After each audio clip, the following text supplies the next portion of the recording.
Film the legend of مولا جٹ کی ایک دن کی کمائی سارے ریکارڈ توڑ دیے۔ فلم کو گزشتہ روز 13 اکتوبر کو دنیا بھر میں ریلیز کیا گیا۔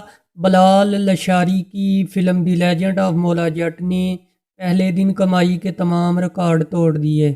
فلم کو بڑے پیمانے پر دنیا بھر کے کئی ممالک میں ریلیز کیا گیا ہے اور ریلیز کے پہلے ہی دن فلم نے مقامی اور بین الاقوامی باکس آفس پر اچھے بزنس کا آغاز کیا۔ بڑے بجٹ کی اس فلم نے ریلیز کے پہلے دن ہی مقامی اور بین الاقوامی سطح پر 4.3 کروڑ کمانے میں کامیاب ہو گئی۔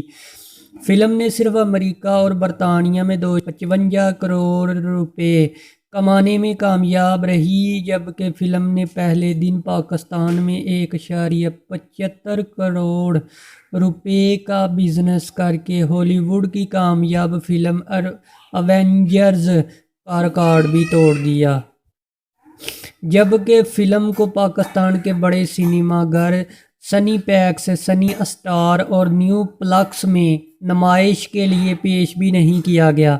اس بات کی نشاندہی ہدایت کار وجاہت رؤف نے بھی اپنے پوسٹ میں کی۔ انہوں نے دعویٰ کیا کہ 70% سنیما گھروں میں فلم دی لیجنڈ آف مولا جٹ دکھائی ہی نہیں جا رہی۔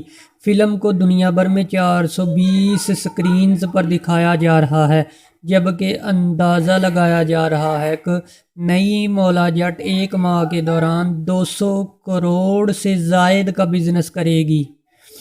دی لیجنڈ آف مولا جٹ 1980 سے قبل بنائی گئی پنجابی فلم مولا جٹ کا نیا ورژن ہے، جس کی ہدایت بلال لاشاری نے دی ہے، جو نئی فلم کے شریک لکھاری بھی ہیں۔